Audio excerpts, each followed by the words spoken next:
Hello and welcome to this webinar from Cancer Care Parcel. I'm Jonathan Pagden. I'm not a medical professional. What I am is a radio and live event presenter who's also living with cancer. Cancer Care Parcel is a UK limited company with a social mission.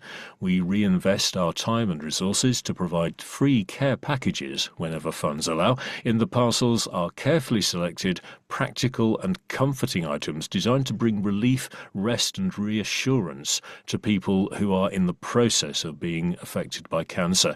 Every package is tailored with compassion and guided by science, created with input from patients, their families and from healthcare professionals. We also publish articles and webcasts like this one. Today we're going to explore the topic of exercise after a cancer diagnosis and before and after the treatment. Whatever your exercise habits are before cancer, I think it's safe to say things are definitely going to change. So I'm delighted to introduce you to cancer exercise specialist Beth Boxall to explore the latest research and recommendations for how you should and maybe how you shouldn't exercise after cancer. Beth, over to you. All right, great. Thanks, Jonathan. So I'm going to share my slides to get things going. Okay, there we go. So you should be able to see the slides now. So my name's Beth. I'm a cancer exercise rehab instructor. I provide one-to-one and group exercise classes for people living with cancer, both before, during, and after treatment. I also work with people living with neurological conditions as well, so Parkinson's and MS. But today I'll just go through what we're going to be talking about. So I'm going to start off kind of backwards, talking about the problem with rest rather than the benefit of exercise. I'm then going to go into some recent research around exercise and cancer. And this is really, really fascinating stuff. So I hope you find that interesting. I'm going to talk about how exercise can support recovery. I'm going to talk about the different types of exercise that you want to be doing. So aerobic exercise, resistance training, and balance exercise. So the different types and the recommendations for people living with cancer. And then I'm going to go on to exercise to help manage and reduce fatigue, which is particularly important for anyone who's recently finished treatment or struggling with the side effects of treatment and the fatigue that it can come with. I will summarize, and then at the end, we will finish this, and there'll be some time for us to finish the slideshow, and there'll be some time for some questions. So to start off with, the problem with rest. So first of all, recovery can be slower. It can cause the cardiovascular fitness to decline. So that's your breathing, your heart strength, your heart and lung health. Inflammation can rise. It can lead to a loss of muscle mass and physical strength, which means that everything in day-to-day life is going to feel that little bit harder because you're weak, your bones are weak, your muscles are weak, and day-to-day things like climbing stairs, sitting to standing, even getting up off the toilet can be hard if we've got weak muscles. Bones weaken as well, so exercise plays a huge part in bone strength. So by not exercising at all, your bones will weaken.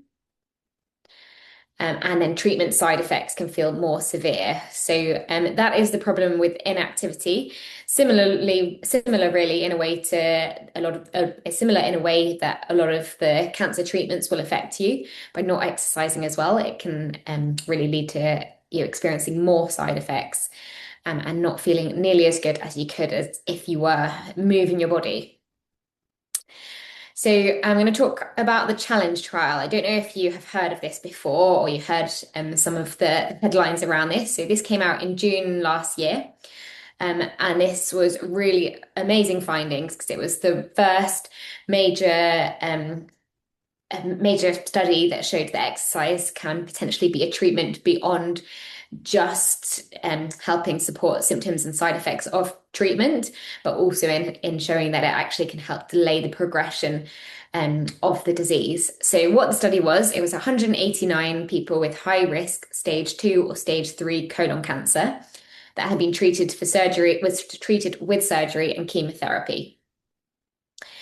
Then half of the group participated in a 3-year structured exercise program guided by physical activity consultants. So that was physiotherapies, health, exercise professionals, just someone who was able to support them with that.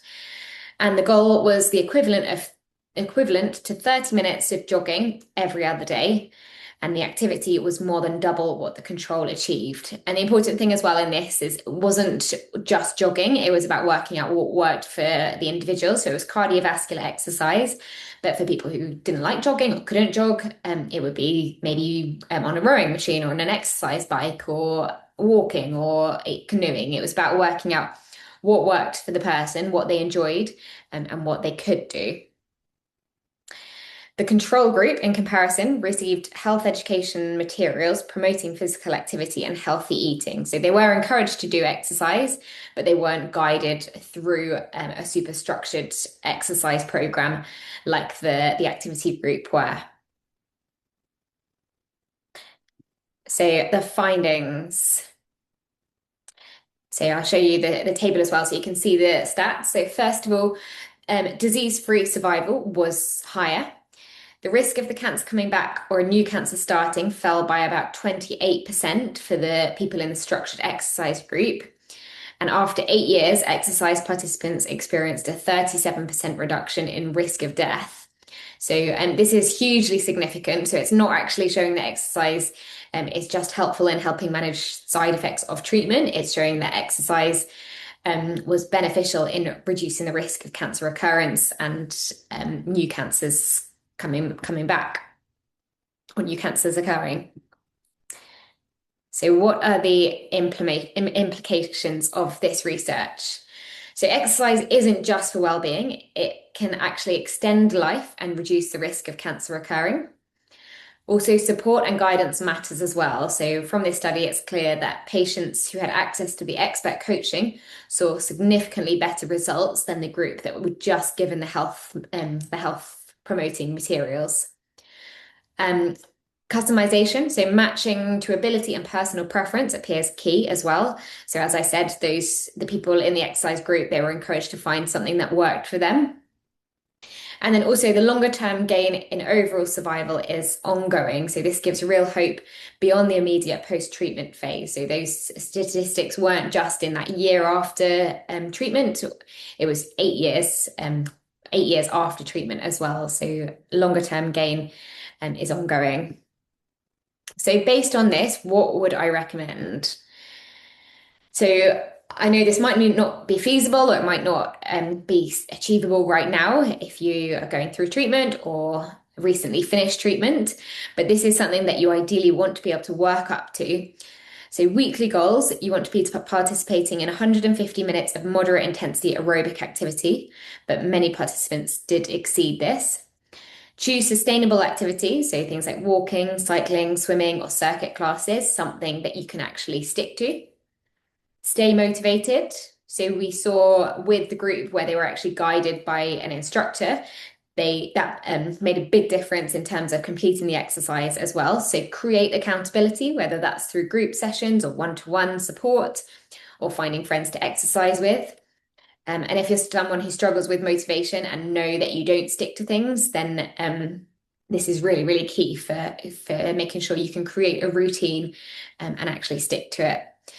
And then also don't forget to get medical clearance, which is especially important post-treatment to help you tailor your exercise to suit your needs. So if you are undergoing treatment or recently finished treatment, then do talk to a healthcare professional. Most of the time it is all right to exercise, particularly if you're adapting it for yourself, but good to check that through with them and to go through anything that you may or may not be able to do as well. But this study just really shows how incredibly beneficial exercise is in terms of survival and reducing the risk of cancer recurrence, as well as just in managing the treatment-related side effects. So what causes these benefits? So although the trial wasn't designed to prove the precise mechanisms, research believed that several processes are involved. So firstly, immune system support. So exercise can help activate and circulate immune cells, improving the body's ability to detect and respond to illness or abnormal cells. Another way this benefit could occur is through inflammation reduction. So chronic inflammation can promote tumor regrowth, and exercise can help lower inflammation. Hormone regulation and metabolic benefits. Exercise helps balance hormones such as insulin and estrogen and improves how the body uses energy, supporting a healthier internal environment. Increased physical fitness improves resilience, reduces fatigue, and likely improves capacity to tolerate subsequent treatments or interventions. So, just go back. So if this seems completely unreasonable right now, don't panic. That is what what you ideally want to work up to. And this study it came out last year. It's hugely significant. So that's the goal, that's the target. You want to be working up gradually to that amount of exercise, but to really get the true benefits of exercise, that is the goal. So I'm just going to go through another piece of research, and then I'm going to talk about how you can implement that exercise. And if you're nowhere near doing that amount right now, if it seems impossible to do that amount right now, I'm going to talk about how you can gradually help build up to doing more. So this was another study. This came out more recently, so in November 2025. So in this study, blood was collected both before and immediately after a hard cycling test.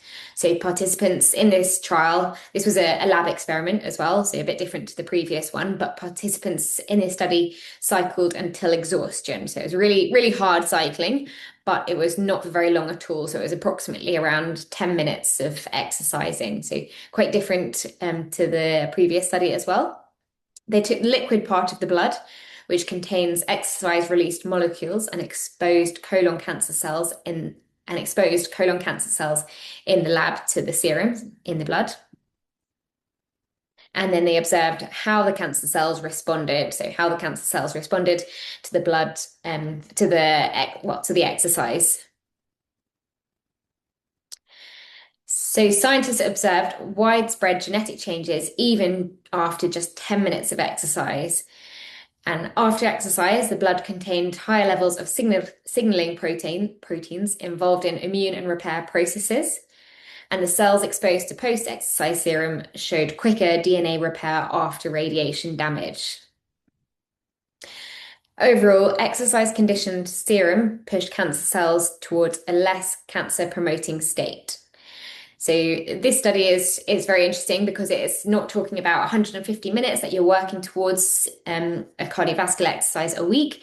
It's just 10 minutes of high intensity exercise, but this is showing again the real physiological benefits of exercise, and even these benefits can occur from just a much shorter amount of exercise too. The more exercise, to an extent, the more exercise you can do, the better. But again, to an extent, but benefits can occur as well, even from a short amount, but working to a higher intensity. Right. So just going to try and move this top bar that we gave myself. So how exercise supports recovery. So the physical benefits of exercise. So exercise can help boost balance and coordination, something that's often affected by treatment such as chemotherapy if you've got peripheral neuropathy, and also muscle weakness as well can affect your balance too. So exercise can improve this. It can help enhance mobility and flexibility, making it easier to perform daily tasks. Maybe you've had surgery, maybe you've gone through treatment and your body's just feeling very stiff and immobile. So exercise can improve this. It can improve your range of movement. And the better your range of movement and your flexibility, the more easier it will be to reach for things, to move about. It can help improve your bone mineral density. So again, treatments or sometimes cancer itself can affect bone mineral density. Exercise, and particularly weight-bearing exercise and strength training, can actually improve your overall bone mineral density as well. So if you have been diagnosed with osteoporosis or osteopenia, then it is strength training that can actually help counteract those effects. It can help improve energy levels and stamina and reduce fatigue. So the stronger, the more fit your body is, the easier things become in day-to-day life. So that can again have a positive impact on energy levels and help reduce your fatigue. It can improve muscle strength and endurance. And it can help improve cardiovascular health, improving cholesterol levels and reducing blood pressure. So those are some of the physical benefits. There are more, but some of them. The mental benefits, so as well as physical benefits, exercise can improve mood by reducing symptoms of depression and anxiety by promoting the release of dopamine and serotonin, so those feel-good hormones.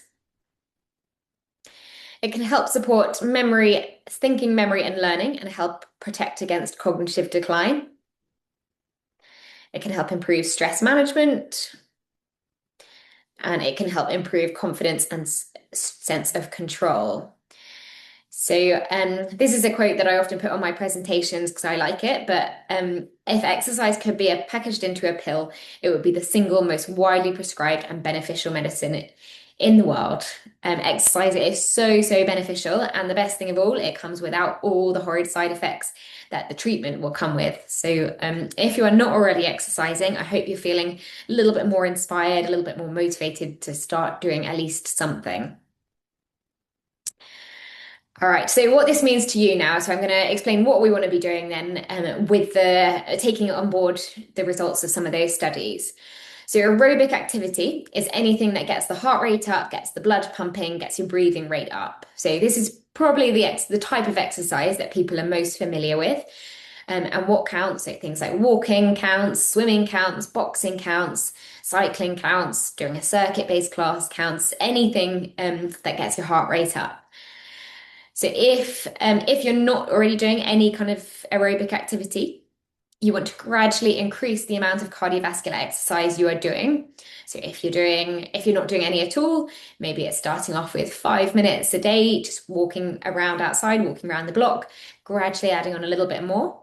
You want to build up until you're doing cardiovascular exercise for at least 3 days a week. And then it spread throughout the week.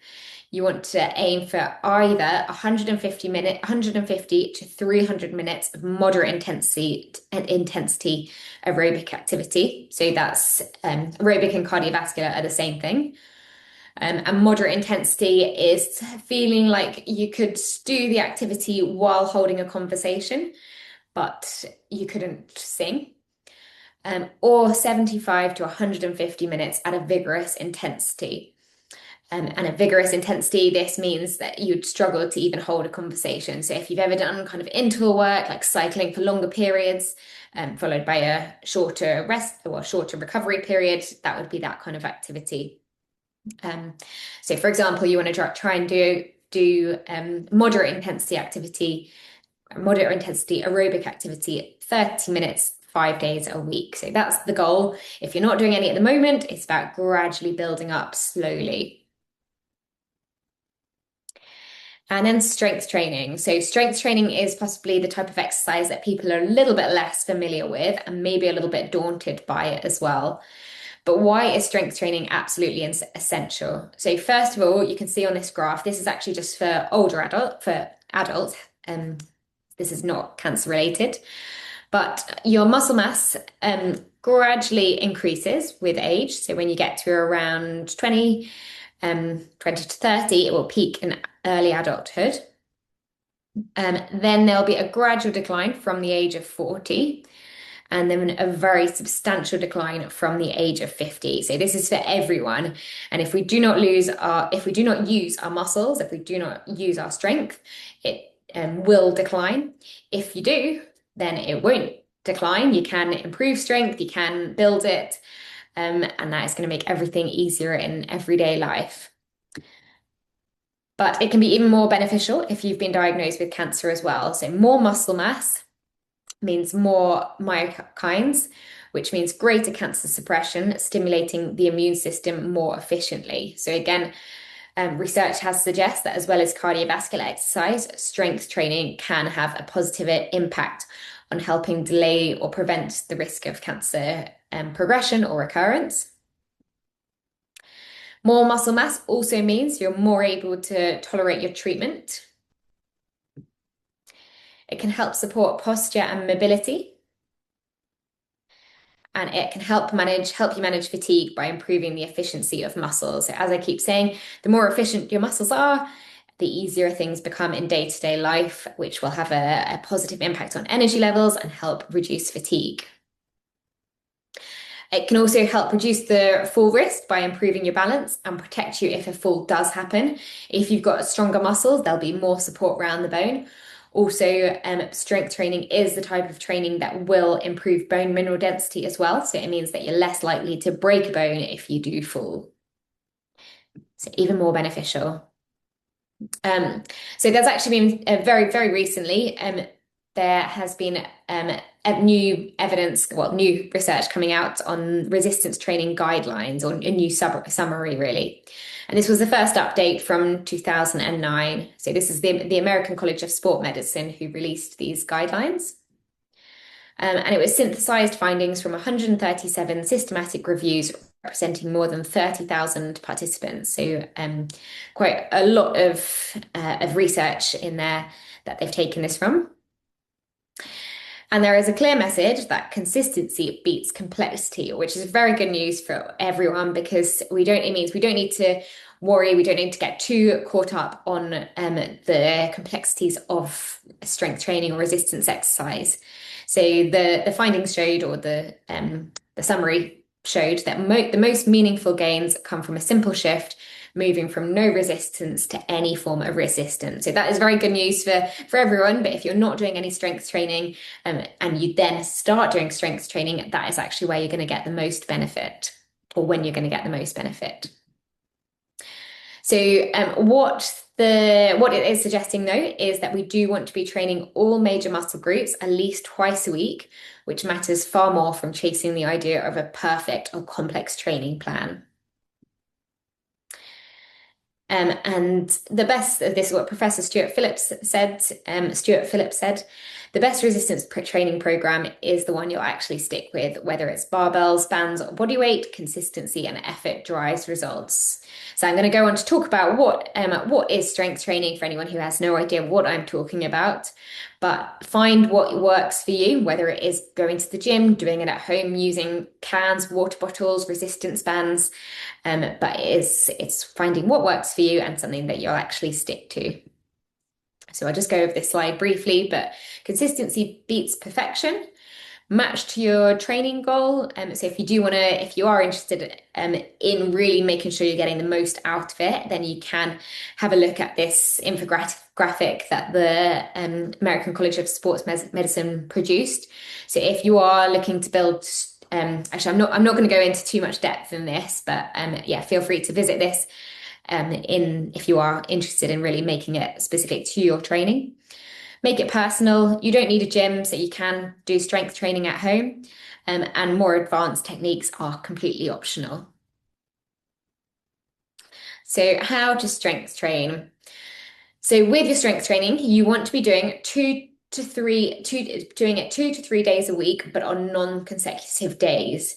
So when you are strength training, what you are essentially doing is damaging the muscle fibers. And by damaging, that is they then take time to repair, which will result in stronger muscles and bigger muscles as well. So bigger muscles, but I don't mean a bigger body, first of all.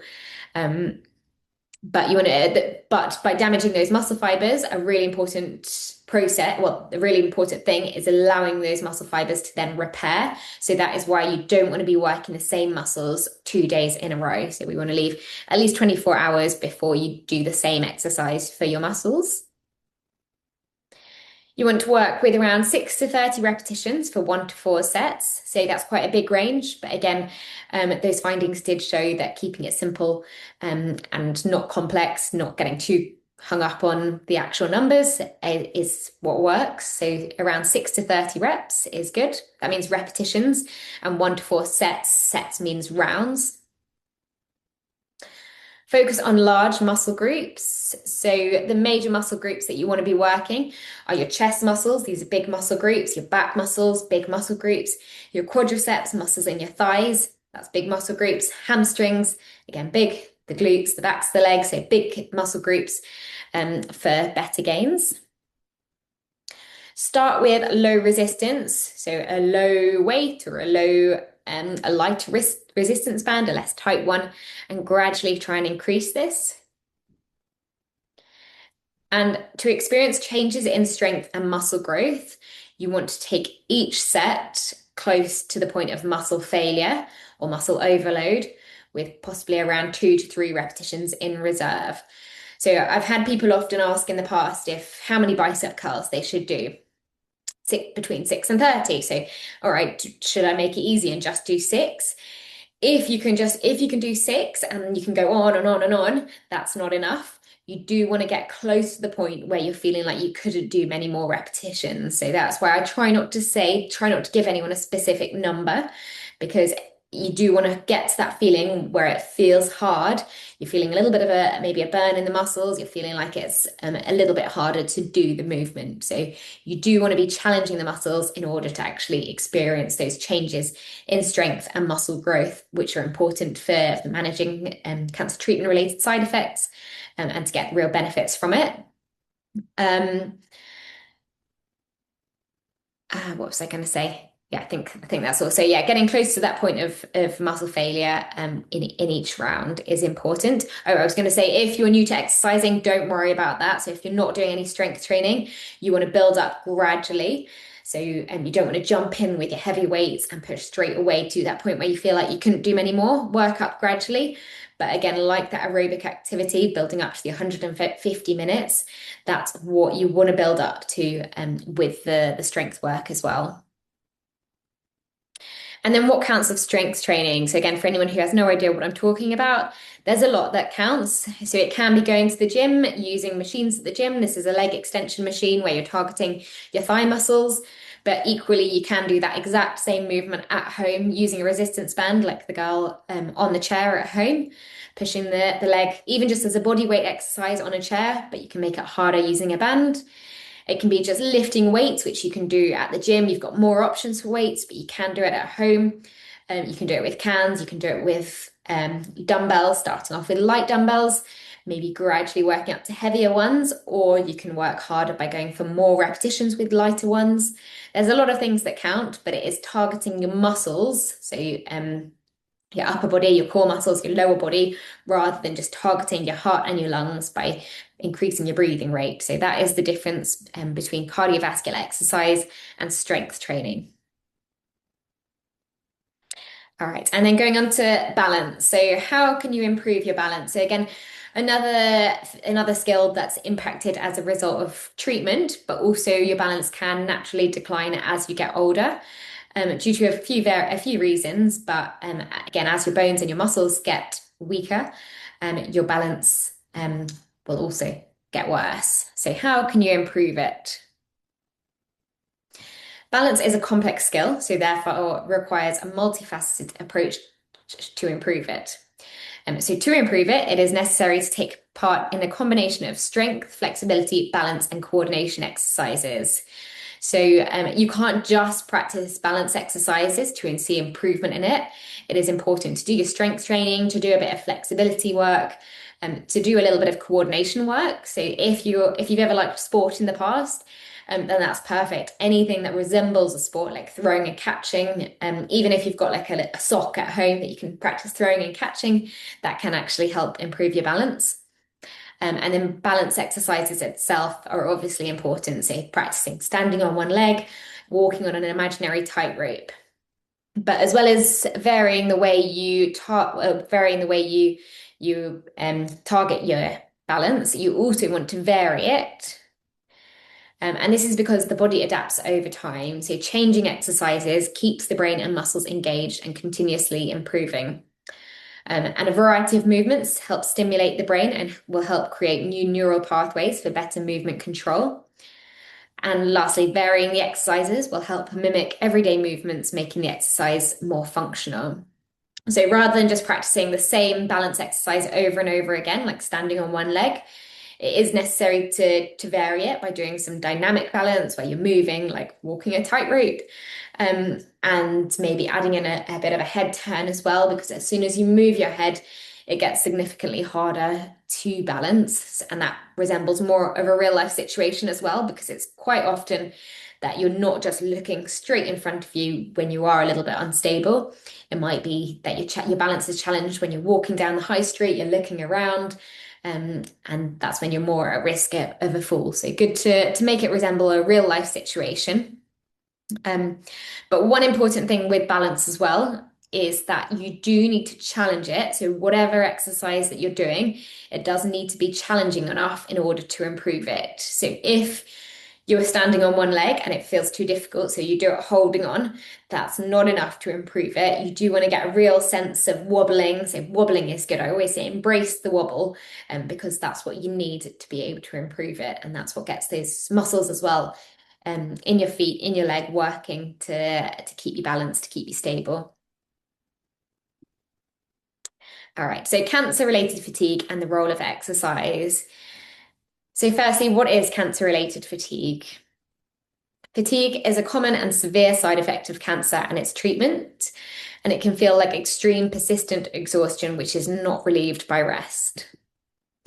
What causes cancer-related fatigue? So a few different things, but treatment effects from treatments such as chemotherapy or radiotherapy, inflammation and immune changes, reduced physical fitness and muscle loss, and then also psychological factors as well, like stress, anxiety, and depression.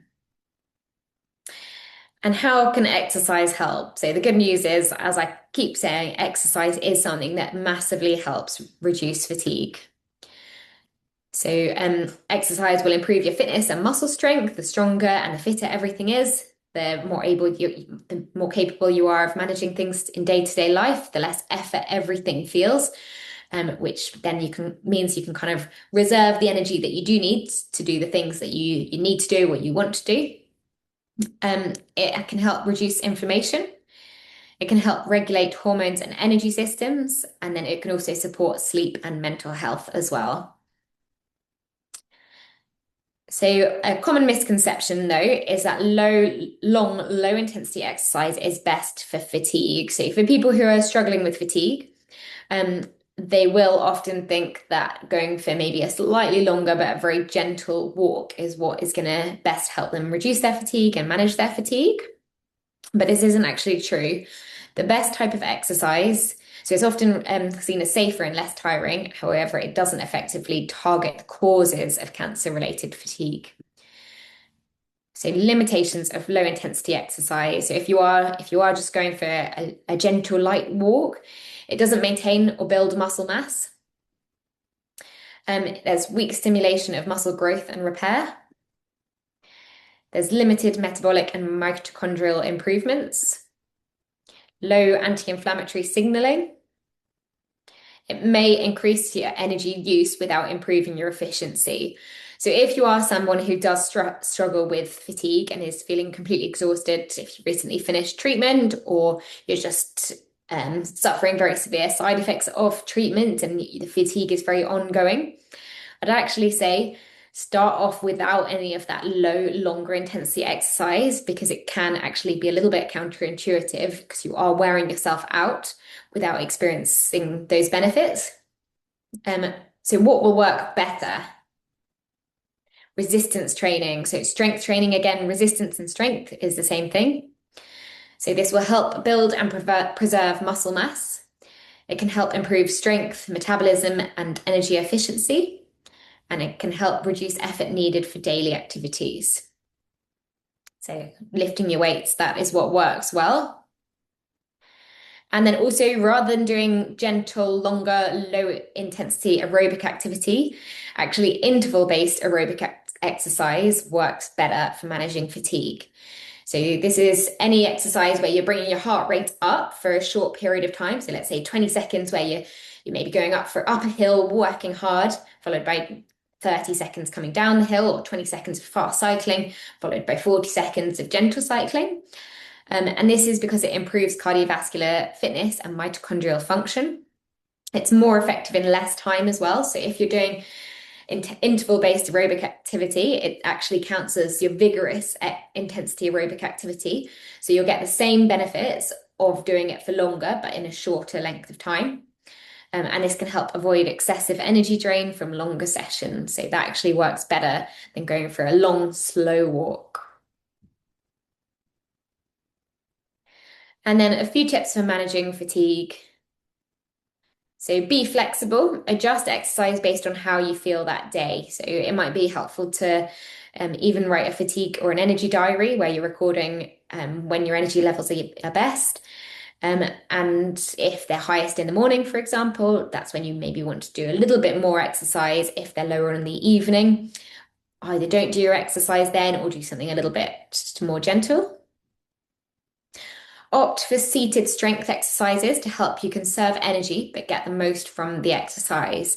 So I say never ever be afraid to do any of your strength exercises seated. So in that picture before, the lady was doing a shoulder press. Do it sitting down because it means that you can get the same benefit of the exercise itself in the arms, in the shoulders, but you're going to help conserve your overall energy because the rest of the body is resting. Work with your energy levels, exercise when you feel most energized. Break it up. So use short sessions instead of one long session spread throughout the day. So if 30 minutes of exercise seems unreasonable, break it down into 5-minute sessions, spread throughout the day. So maybe some in the morning, some around lunchtime, some in the afternoon.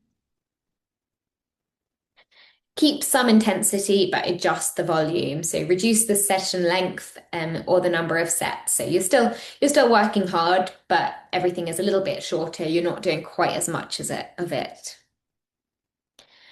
And vary your exercise as well. So make sure you're doing the different types of exercise. So make sure you're including strength and interval work, which can help avoid overload while still making progress. So help prevent you overloading any of our systems, or our muscles, or our heart and lungs, while still making progress and seeing the benefits of the exercise. And then most importantly, so important with exercise is stay consistent.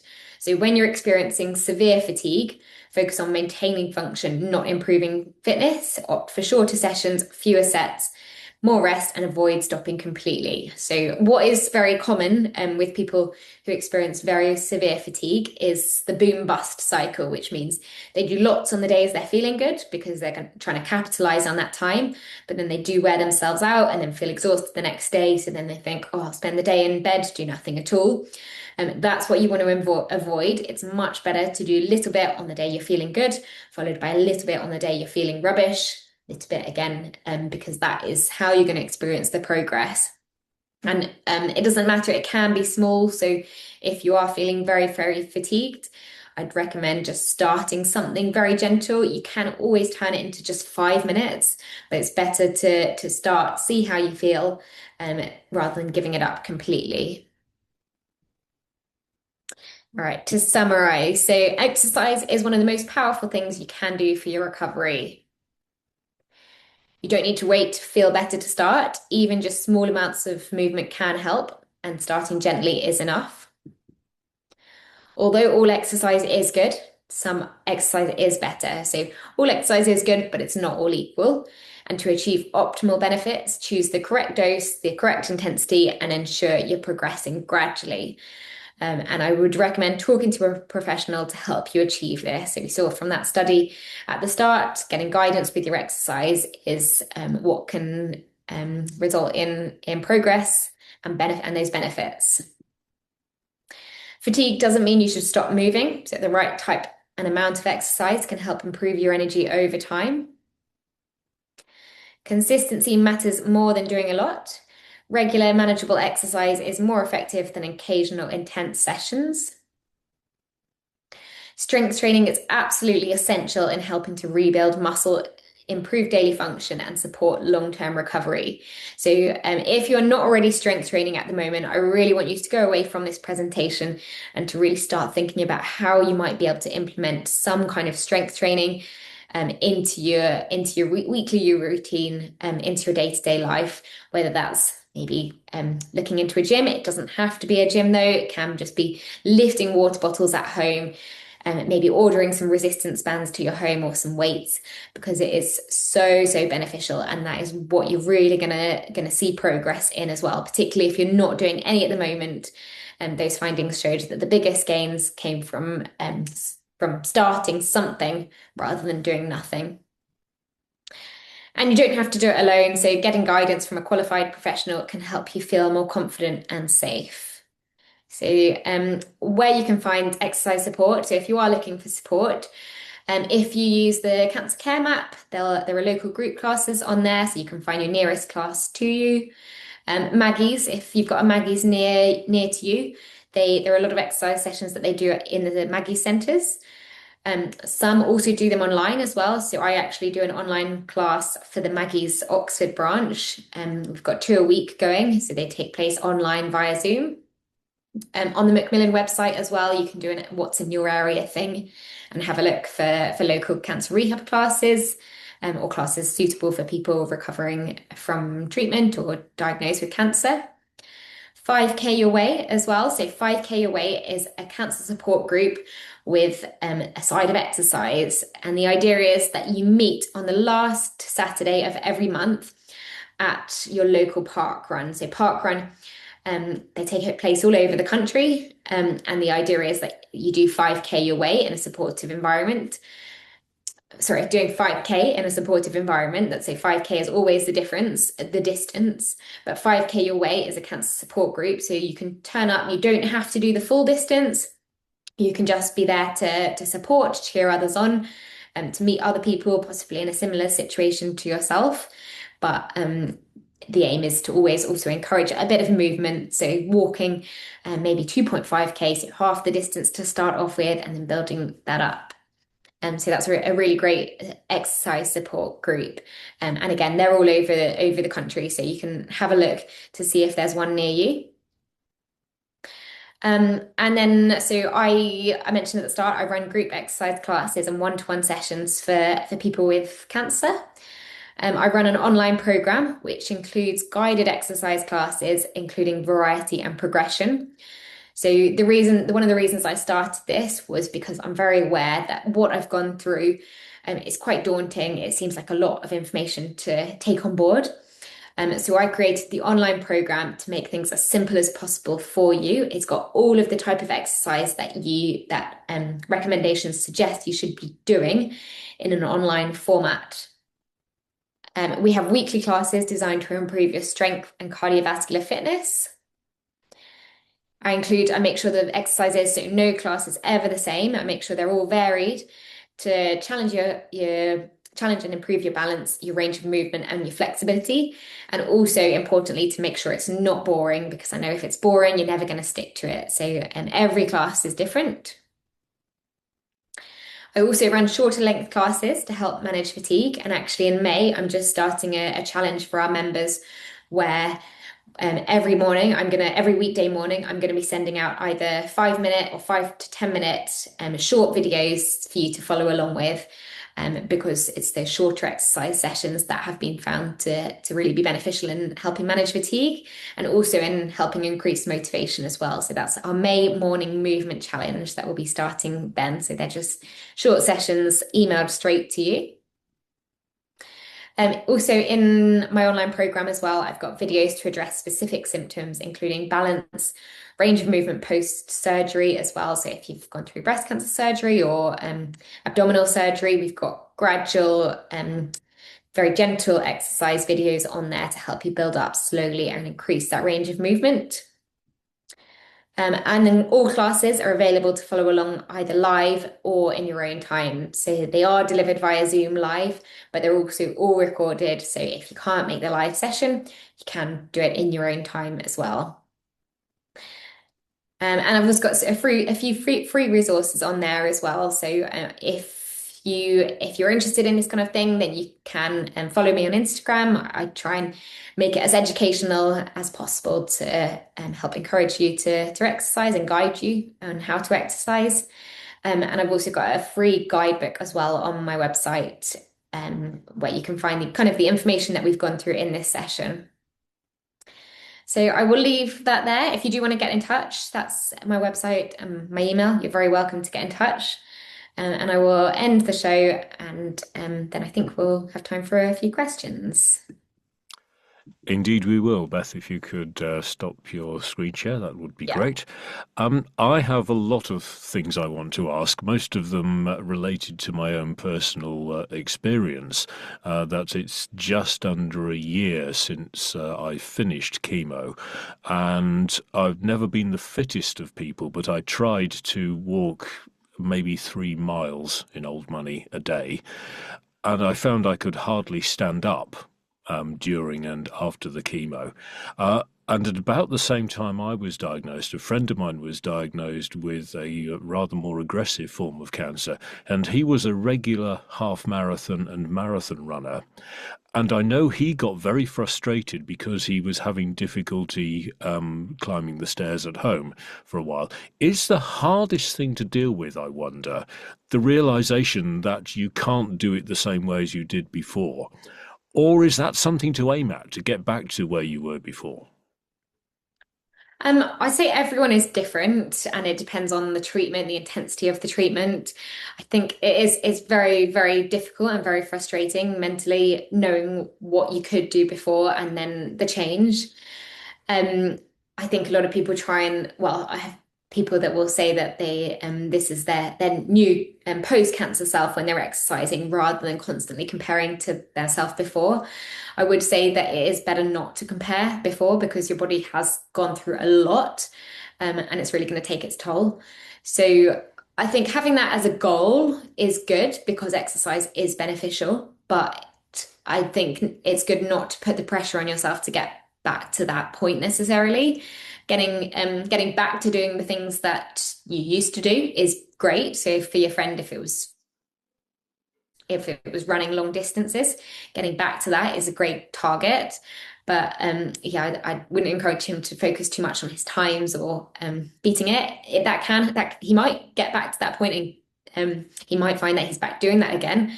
But yeah, I would say don't put pressure on yourself because it's a lot, cancer treatment. Which I guess would apply whether you're aiming to run 26.2 miles or to walk down to the high street, which is my sort of daily exercise. It's a mile and a half, and on the way back, it finishes with quite a steep uphill. So I count that as being quite a good thing that I can now do that again. My friend never did manage to run a marathon again, but I know that we approached it the same way. That if I can do it better this time than I did last time, then I've got something to aim at to do even better next time. Is that how to approach it? Just sort of by the day, by the experience? Yeah, I would say that's a really good approach to have. So rather than comparing to yourself before cancer, comparing to the day before. So yeah, focusing on what you were doing the day before or the week before or last month and gradually building up from there. And yeah, it's all relative as well. So for one person, walking around the block could be a huge achievement, whereas for another, getting back to running a marathon is a huge achievement. But yeah, I think what you said is a perfect way to do it. Hmm. Now, here's something that you did touch on slightly towards the end of your presentation. I found over the sort of 5, 6 months I was doing chemo, I was getting into a routine. I would have 4 days in the hospital connected to a drip and having the chemo. I'd have a week of not wanting to go anywhere, and then another week where I felt pretty much normal. And then the next chemo would start.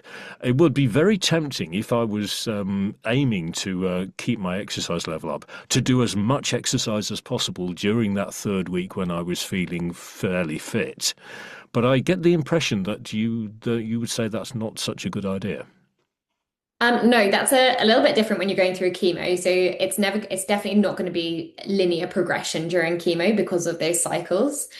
On the weeks that you are feeling better, so maybe the week after you've had the treatment, um, that is actually where you can try and capitalize on that time. So if you can do a bit more, maybe not all you can do, but because your energy levels, so when you're going through those cycles, your energy levels will probably be consistently higher that week. So it's not that one day you're doing loads, the next day you're doing nothing. It would probably be that you're doing more for about 5 to 10 days and then doing less. So yeah, I'd say that's during chemo, it's different. It's not, you're not, that's not a boom bust cycle as much. It's more, the bust cycle would be more like if you'd finished chemo and it would literally be day to day where it would be but yeah, if you are going through chemo, doing more, capitalizing on that time that you feel good, can really be really beneficial actually, because that is the week that you're gonna possibly see improvements in your strength, in your fitness. It's not going to be the days are straight after chemo where you're gonna experience those gains. Okay, so within reason, it's not necessarily a bad idea. Yeah, no, within reason, not doing all you can because again, like your body is still affected by the chemo during that time, but yeah, within reason. Hmm. Okay, here's one very specific thing. I spent that 6 months carrying around a PICC line. So it went into my arm, up my vein, and across the chest to the top of my heart, and that was how the chemo got in. But it was still there between chemo sessions, so I had it in my arm for very nearly 6 months. Specifically, I was told by the doctor who inserted the PICC line, don't go swimming, just really don't at all while you've got this PICC line in, which wasn't a problem for me, but could have been for somebody whose definition of fitness is that they go swimming every morning. Is it safe to do any sort of exercise if you've got something like a PICC line or one of the other things that people carry around with them all the way through the treatment? Yeah, it depends a little bit uh what it is. So with the PIC line, you can exercise. You do need to be a little bit more careful with arm movements. So it doesn't mean you need to avoid all arm movements, but things like a bicep curl, anything that could potentially dislodge the PIC line or irritate the PIC line, you do want to avoid. Again, swimming, you do want to avoid during that time.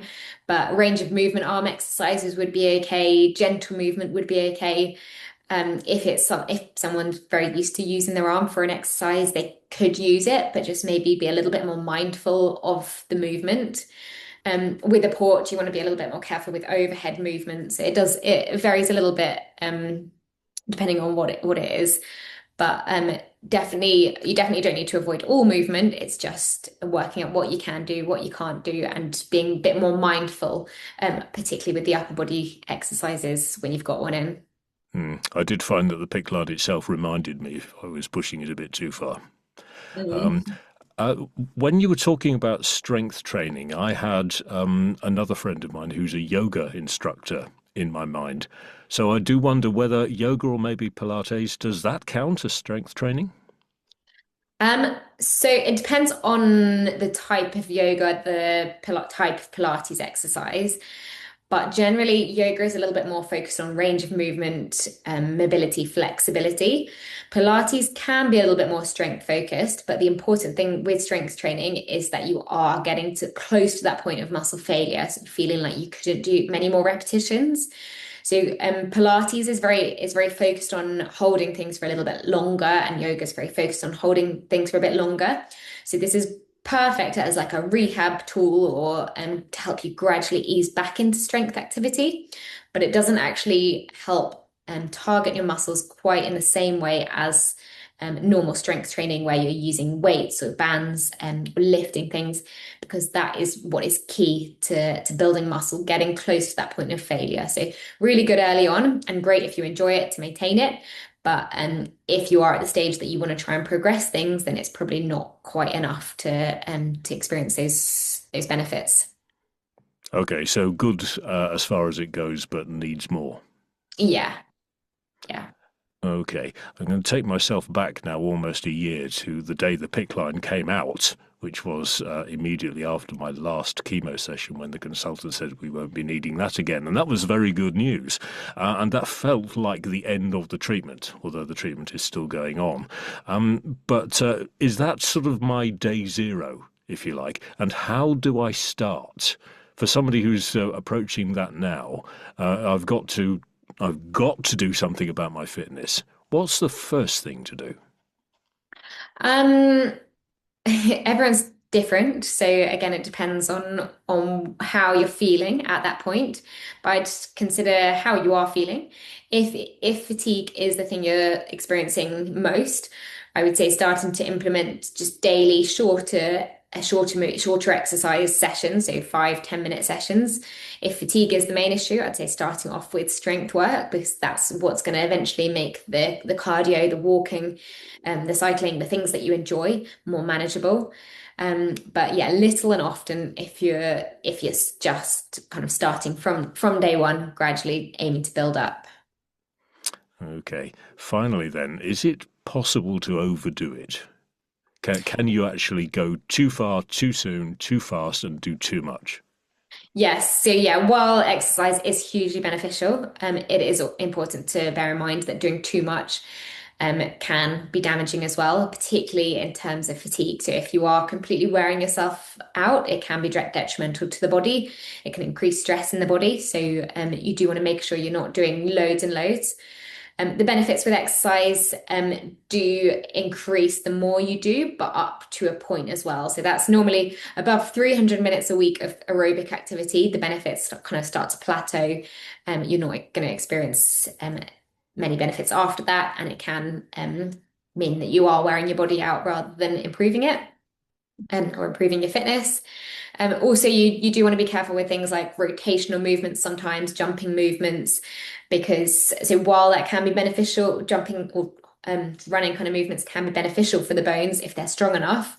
If you have gone through treatment where your bones are weaker, you are then prone to fractures. So just being careful of more impactful activities as well, and any kind of like fast rotational movements or bending movements. So yeah, you do want to listen to your body as well and be cautious with things. Which I guess is where we started this question session of don't try and get back or don't assume you're going to get straight back to where you left off. Couple of questions additionally from our viewers. Are there risks of going to a gym like picking up infections and so on? If your immune system has been squashed by chemo, for example, like mine was, what can you do to minimize that? Because you're getting onto a machine that somebody else has just got off.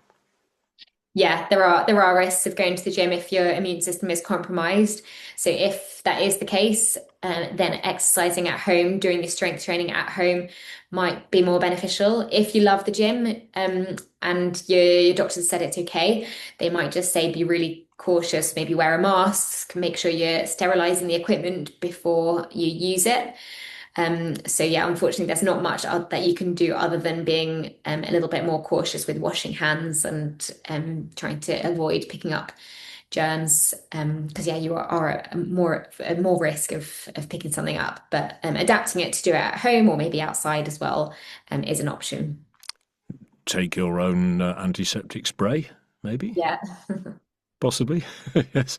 Another one, a contribution from Emma. Thank you, Emma. Emma lives in Lincolnshire and wants to tell us about fighting fit groups that focus on strength, mobility, and balance, etc. So all the things we've just been talking about. Weekly sessions and only for cancer patients, which is excellent. Free for the first 10 weeks, funded by the Lincoln City Foundation. So I'm guessing if you do a search for fighting fit groups and specifically for Lincolnshire, and then they may be in other places as well. That's definitely worth knowing. Thank you, Emma. And I think that's the point at which we'll draw a line under it. Beth, thank you so much for all your thoughts and all your expertise on that. And we will leave it there. Thank you, everybody, for joining us. I hope it's been of use.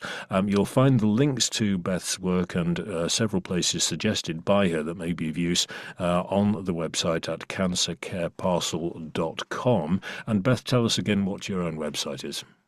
My website is www.bouncebackexercise.com.